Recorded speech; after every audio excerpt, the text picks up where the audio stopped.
Hello అండి, నమస్తే. Welcome to Bapatla రుచులు.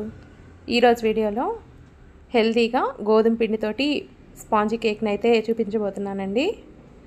మైదా, ఎగ్ లేకుండా పెరుగు, ఓవెన్ ఇవేమీ లేకపోయినా గోధుమ పిండితోటి కుక్కర్లో ఇలాగా స్పాంజీ కేక్ని అయితే తయారు చేసుకోవచ్చండి. చాలా క్విక్గా చేసుకోవచ్చు, ఎక్కువ టైం కూడా పట్టదు. బయట బేకరీలో కొనే పని లేకుండా ఇంట్లోనే ఇలాగా ఫ్లఫీగా స్పాంజీగా కేక్ని అయితే చేసి పెట్టచ్చండి. పిల్లలకి స్నాక్స్గా పెట్టడానికి కూడా చాలా బాగుంటుంది. కేవలం ఇంట్లో ఉండే వాటితోటే ఈజీగా ఈ కేక్ని అయితే తయారు చేసుకోవచ్చు. కేక్ చేయటం రాని వాళ్ళకి, ఫస్ట్ టైం చేసే వాళ్ళకి కూడా చాలా బాగా కుదురుతుందండి. ఏం చెడిపోవటం అంటూ ఏం ఉండదు, చాలా బాగా వస్తుంది. ఇలా కప్ కొలతల ప్రకారం చేసుకుంటే పర్ఫెక్ట్గా చాలా బాగా కుదురుతుంది కేకు. టేస్ట్ కూడా చాలా బాగుంటుందండి. ఇంకెందుకు లేటు, ఈ కేక్ని ఎలా తయారు చేయాలో వీడియోలోకి వెళ్ళిపోదాం. మిక్సీ జార్ ఒకటి తీసుకోవాలి. తర్వాత దీనిలోకి ఒక హాఫ్ కప్పు పంచదార వేసుకోవాలి. మీరు కావాలనుకుంటే బెల్లంతో అయినా చేసుకోవచ్చండి, కాకపోతే నేను పంచదారతో చేసుకుంటున్నాను. ఒక హాఫ్ కప్పు మిల్క్ వేసుకోండి. కాచి చల్లార్చిన పాలు వేసుకుంటున్నాను. పాలు వేసుకున్న తర్వాత ఒక పావు కప్పు ఆయిల్ వేసుకోవాలి. నేను సన్ఫ్లవర్ ఆయిల్ తీసుకుంటున్నాను.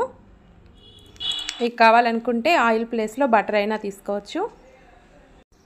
ఈ బ్యాటర్ని స్మూత్ పేస్ట్ లాగా ఈ విధంగా గ్రైండ్ చేసి పెట్టేసుకోవాలి. తర్వాత ఒక బౌల్ ఒకటి పెట్టేసుకొని గోధుమ పిండి 1 cup, 3/4 spoon baking powder, 1/2 spoon baking soda, వీటిని జల్లిచ్చేసుకోండి. తర్వాత దీనిలోనే వెనిలా ఎసెన్స్ ఒక హాఫ్ స్పూన్ తీసుకుంటున్నాను. తర్వాత గ్రైండ్ చేసి పెట్టుకున్న బ్యాటర్ మొత్తాన్ని వేసుకొని విస్కర్ తోటి ఈ విధంగా మొత్తాన్ని కలుపుకోవాలి, ఉండలు అనేది లేకుండా. ఇలా నెమ్మదిగా ఒకే డైరెక్షన్లో కలుపుకోండి. తర్వాత మీకు బ్యాటర్ అనేది కొంచెం గట్టిగా అనిపిస్తే కొంచెం పాలు యాడ్ చేసుకుంటూ కలుపుకోవాలి. మొత్తం నాకు 1 కప్పు పాలు పట్టినాయండి. 1 కప్పు ఫ్లోర్ తీసుకున్నాను గోధుమ పిండి.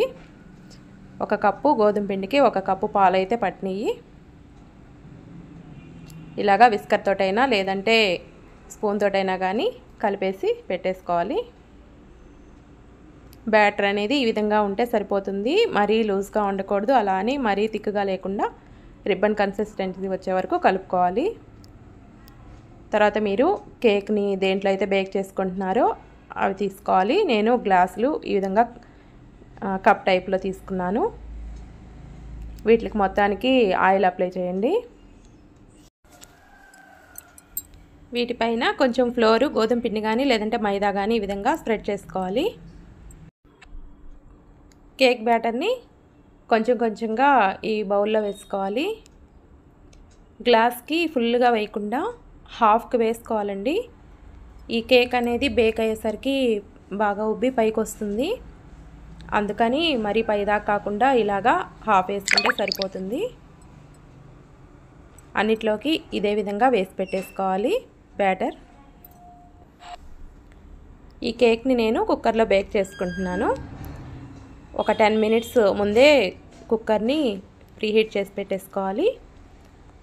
అడుగున ఒక ప్లేట్ కానీ ఏదైనా స్టాండ్ కానీ పెట్టుకోవాలండి.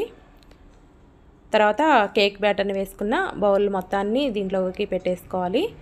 పైన కొంచెం మీ దగ్గర డ్రై ఫ్రూట్స్ ఏ ఉంటే అవి కొంచెం చిన్నగా కట్ చేసుకొని పైన వేసేసుకోవాలి.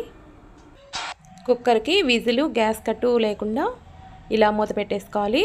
30 to 40 మినిట్స్ లో ఫ్లేమ్లో ఈ కేక్ని అయితే బేక్ చేసేసుకోవాలి. తర్వాత వెంటనే మూత తీయకుండా ఒక 5 మినిట్స్ తర్వాత మూత తీసుకొని ఇలాగా టూత్పిక్ తోటి గుచ్చి చూసుకోండి. ఈ టూత్పిక్కి పిండి ఏమీ అంటుకోకపోతే కేక్ బాగా బేక్ అయినట్టు. చూసారా, పిక్ అనేది ఏం అంటుకోలేదు.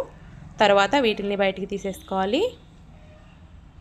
వెంటనే తీయకుండా కొంచెం రూమ్ టెంపరేచర్కి వచ్చాక ఇలాగా నైఫ్ తోటి చుట్టూతా ఇలా తీసేసుకుంటే ఈజీగా కేక్ అనేది రిమూవ్ అయిపోతుంది. చూసారా, చాలా బాగా వచ్చింది కదా కేకు.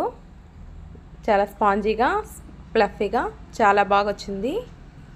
బయట కొనే పని లేకుండా ఇంట్లోనే ఇలాగా హెల్తీగా కేక్ చేసి పెట్టండి. పిల్లలకు కూడా చాలా చాలా నచ్చుతుందండి. వీడియో కనుక నచ్చినట్లయితే ఒక లైక్ చేయండి. మన ఛానల్ని ఎవరన్నా కొత్తగా చూస్తుంటే సబ్స్క్రైబ్ చేసుకోండి. Thanks for watching.